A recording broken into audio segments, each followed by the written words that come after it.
imagine if Pierce the Veil replaced Vic Fuentes with a new singer. Well, that would be really big shoes to fill. And I can't sit here and say that I would be in at that point, because for me, then it would just be another band. Why not just make a new band? Yeah. But then again, you like want to continue this legacy and this sound that they've created and like do it justice. So it really depends. It is a tough call. I don't even know how I would answer it either, because also I feel that some of your favorite bands are so tied to the front man. Yeah. Or woman. Yeah. The lead singer is usually the focus or the personality sometimes of the band. And so the literal voice. The literal voice of the band. Sound. I mean, obviously there's so much more to a band, but yeah, I mean, replacing the lead is crazy. Tough, but obviously bring this up because we're doing Linkin Park today. Yeah. With this situation, Chester passed. Right. It's not like they just replaced to replace. Yeah, it wasn't like a constant. It wasn't like a DGD, like where they're replacing the lead every single era, every couple of years, just because someone does something problems. bad. Yeah, right. Like he actually passed away, and then they waited 10 years? Yeah, to replace him. So it was kind of like bringing the band back in an honorary sense. See, and I think that was done in a respectful way. Yeah. And replace him immediately, immediately wouldn't sit right with me. I can't lie. And if it was other circumstances, I don't know if I would be in and willing to listen. Well, here I am, not really willing to listen because I haven't yet. But I was never like opposed. I just was like, nah. Chester is so iconic in every single way that I just didn't think that it was possible to like continue his legacy on with somebody else. Yeah. But I've heard really nothing but great things from you and a couple of other people about Emily. And so like I'm really excited to see what she sounds like. There's not a particular reason as to why I haven't listened. Like I love Linkin Park because it's like nostalgic for me. Right. It was definitely in like the front of me getting into like the metal realm in general. They've always like kind of been there, like a comfort blanket. And a lot of my favorite artists have said that they look up to Linkin Park. And I think that's what drew me to Linkin Park in the first place, was other bands that I loved looking up to Linkin Park, and then me having this kind of respect for them to also love them. Yeah, no, that's really cool. Yeah, that's like kind of how I fell into Linkin Park. It wasn't like I just like started listening to them like at the same time as everybody else. They're a little out of our general. They're a little bit older than like for me listening to them in high school and stuff like that. Yeah. But I love Chester, and like I have so much respect for the band, and the fact that the band came together and said, yeah, let's move forward with Emily, that speaks volumes. Yeah. You know, like they chose her. And so I'm hoping she does them justice. Yeah.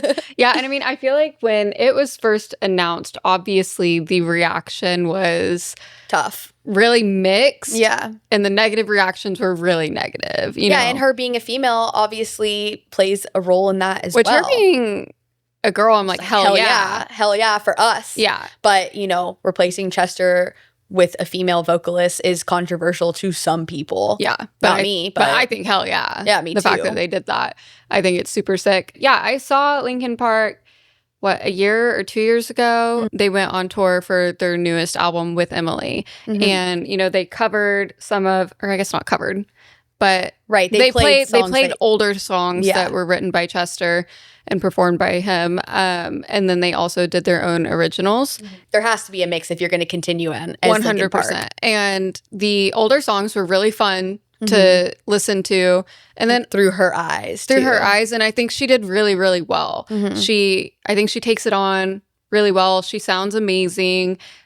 And it is just different. Like, you have to be open to it being different because it is a completely different person. Yeah. And I think it's nice that they didn't try to make it the same. And I think that's part of the reason that they probably did choose a girl. Like, they're just like, we're not trying to make a copycat. We're not trying to just replace him. Do you think she sounds like him? I don't. In any way? I mean, no. I mean, other than the fact that she's singing his words in some of their songs. No. Okay, she's just like, she's completely different. Yeah, I just think she's completely different, and I think that's part of why they chose her. Okay. I think she has the stage presence and the personality to be a front man, and I think she has a very strong voice, and I think she's very different, and I think that's why she was chosen. It works somehow. Yeah. I'll be curious to see. I do have a comparison. It's not the same, and they didn't die. But as a huge Blink-182 fan, when Tom stepped out of the band and Mark came in, it was like such a shock to like my heart, but it was interesting because Mark does sound like Tom. And he tries to sound like Tom.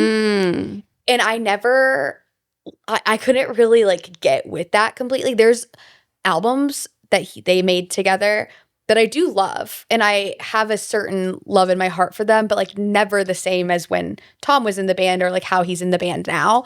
And it never kind of like sat right with me. Because you're like, it's almost there. It's like but almost it's not there, but it's quite just there, not and I him. know it's not. Yeah. And so it just always felt a little bit wonky for me. And so if there was a front man that took over Chester's spot and was trying to fill his shoes, trying to be just like him, I don't think I would be here for that. Whereas with Emily, since you're saying she's so completely different, I can see it more. You know? Like, I'm more okay with it. Yeah. And my opinion is coming from someone that is a very casual listener of old Linkin Park and current Linkin Park. I have never been a super well-versed, super knowledgeable, obsessed fan to where I would be able to give you any deep nuggets of info or comparison or anything like that. So it's simply from a casual outside view an opinion. But the show overall was really, really fun. And also, I guess just had never seen Linkin Park live or ever watched a video. So I honestly didn't even realize the unique setup of having basically two frontmen. So, I mean, that was really entertaining, and they both got in the crowd. And I mean, like, not a very lot of interactive. Yeah, not a lot of people would do that. So I think that's like part of why Emily was a good fit. No, that's super cool. I would love to see them live, and I never saw them live with Chester either. Like, I've never been to a Linkin Park show. I wasn't that kind of fan. Yeah. But I've always loved them a lot, and so I'm interested to see what's going to happen. Yeah, and I don't know if I know this track, if it was played. Is this a music video? It's the official video. I don't know if it's a music video or a concert video. Gotcha. But it's off their new album, and this one's called The Emptiness Machine. Welcome back to Heartcore. I'm Gabby. And I'm Abby. And today we are listening to Linkin Park. Yep, this one is The Emptiness Machine.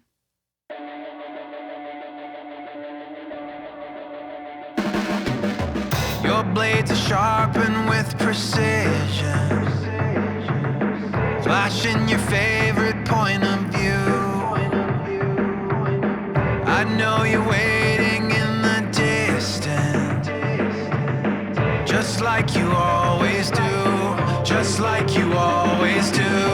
Already pulling me in, already under my skin, and I know exactly how this ends. I let you cut me open just to watch me bleed. Gave up who I am for who you wanted me to be. Don't know why I'm hoping for what I won't receive. Falling for the promise of the emptiness machine. The emptiness machine.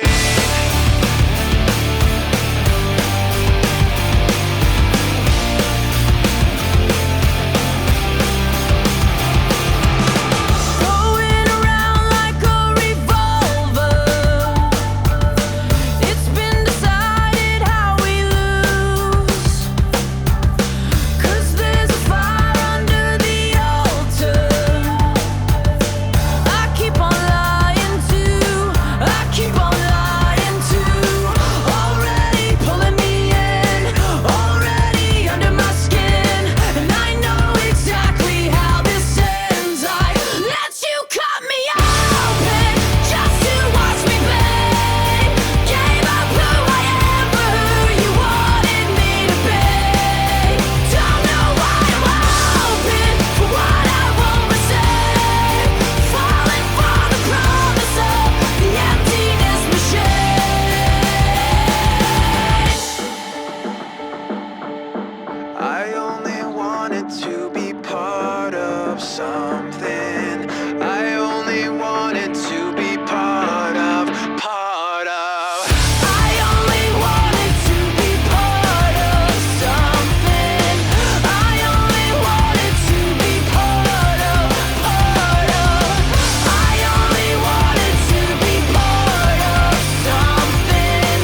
Okay.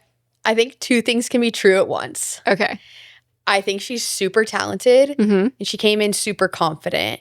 Mm-hmm. I mean, obviously it's the music video and it's the recording and all that, but she didn't seem nervous. No, but she seemed super confident. And I think that like to continue on Chester's legacy, you have to like be bold. Oh, you've got to have thick skin. Right? Exactly. And so I do think that like she does that well. And I liked the way she sounded a lot. Mm-hmm. On the flip side, I think it's a lot to digest. And I think that it will like take time for me like to decide if I am like completely here for it. Like I'm here for it because the band wants to do this. Right. They want to continue on. They like want to honor, you know, Chester's legacy. They chose Emily. This is it. And like this is like what's meant to be for them. Mm-hmm. But like, okay, I'm not gonna sit here and say I like this as much as I like old Linkin Park. It would be impossible. Right. Like she didn't blow my socks off. Yeah. Like no. But I do think that like she does the band justice. Like it sounds like Linkin Park. I mean, obviously that makes sense. The rest of the bandmates are there. Mm-hmm. But I don't know if I like loved it. Right. You know what I mean? So one, I have heard this song. Uh-huh. I wish I picked a different song Really? to show you. Okay. Because like this song doesn't show you the extent that Emily can go to. Okay. Like it didn't blow your socks off because she didn't really do anything. She didn't pull out all the tricks worthy that to blow she your can socks do. off. Yeah. Okay. Like we did talk about one time when we recorded the time where Emily sang for, I think it's like 16 seconds and Yeah. in honor of the song that Chester sings for 17 seconds. Mm-hmm. So I don't know what song that is from.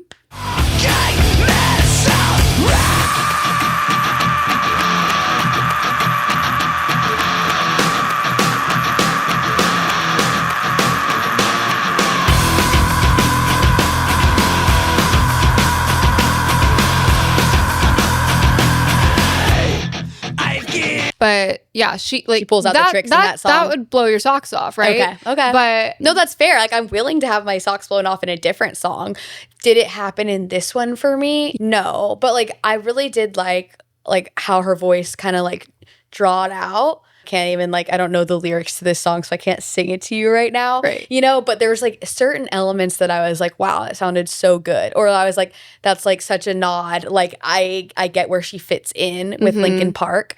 Overall, song was a tiny bit repetitive for me. yeah, You know? more poppy. A little bit more poppy. Yeah. And I thought maybe some rap elements would flow in and they like And I never think did. that if the song did have Mike rapping in it, maybe it would seem more like Linkin Park. Yeah. Because for this song, to me at least, it does just seem like a completely different band because it didn't have all the other elements of Linkin Park in it. No, it's still like, I feel like it still felt true to them in some ways, but like not quite as much as I was wanting it to. You know what I mean? Yeah. I mean, I just feel like that's just almost like an impossible role. No, it's an impossible ask. Of course.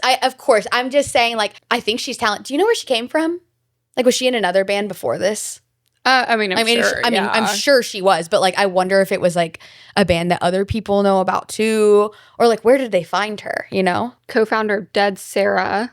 Yeah, I just wonder like how they came across her and how they decided to choose her. You know, I'm interested to listen to her old band, Dead Sarah. Yeah. I don't know, just to see Dead Sarah, not our friend. Yeah, I like her voice. I think it's very strong, and I love the rasp. I like the rasp as well. But I am interested to hear Dead Sarah, and if it is like this realm of rock, or if it would be, I don't know. I just saw a picture and it looked more punky. Okay, so I'm just curious. See what she sounds like to in that. Yeah. And then, like you said, what about her made them pick her? So I don't know. I'm guessing she pulls out all the stops in her old music. I wonder, like, truly, like, the story of like how she came to be in the band. Like, I'm sure they've talked about it. I'm sure they have too. So, like, I'm gonna look it up after this. But like, I want to hear more. Yeah, so that I can like understand where she fits in with the band better. You know, taking out the entire equation of Chester being in Linkin Park and her replacing and all that stuff. If you heard this song, like cold turkey, didn't know any history about the band or anything. Yeah. What would your thoughts be? I don't know, that it was a little bit repetitive for me. Okay. But I'm not like against her voice. Yeah. I liked her voice. Mm-hmm. I mean, I think she's talented. I wish I could have seen like a little bit more tricks. Yeah. Because I just like want to hear her range, I think is what it is. Yeah. Like I pretty much heard her sing like most of the same lyrics the whole time. And I'm like, does she get a little bit more screamy? Does she get a little bit more soft vocally? Does she go way higher? Yeah. Like, you know what I mean? Yeah. And she was kind of, I did like the one thing that you said that like I picked up on that I liked a lot is like her rasp. Mm-hmm. Like when she, like you can feel that like toughness in her voice. Like I really like that. Mm-hmm. If I didn't know the background and I didn't know all of this, like I would probably give this song like a 6.1. Oh, that's a lot higher than I thought you were going to give it. What would you? Maybe a 5? Just a flat 5. Flat Just love 5. a flat number. To me, this one just seems more radio ready, Yeah. I guess. It does feel pretty commercial. I mean, I don't know. It's hard because I've already seen her live, so I can see what she can do. And this song, she's not really showing what she can do. Okay. You know? So I think this one out of all song falls a little flat. Why'd you show me this one? Well, I didn't know. I'm just kidding. I'm literally kidding.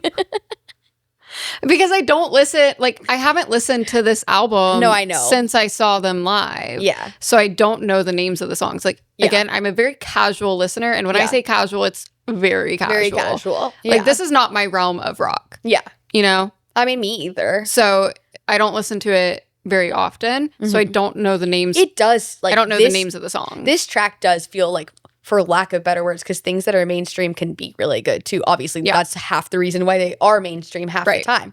But it felt a little bit, like you said, radio. It's easy on the ears. It's an easy listen. Mm-hmm. I just like more, obviously. Obviously. Give us more. There's more. I think that I think you would. No, now I want to listen to the album. Yeah. In full. Do it. I'm going to. All right. All right. And then I think you would like a recording or a video of them live. Okay. Because I think the energy that she brings on stage hits harder. Okay. Yeah. In my opinion. Well, guys, let us know y'all's thoughts on this Linkin Park track with Emily. If you have any other suggestions for us within the Linkin Park realm or, you know, elsewhere as well. Yeah. And if you enjoyed this video, make sure to show our buttons some love and we will see you on the next one. Bye. See ya.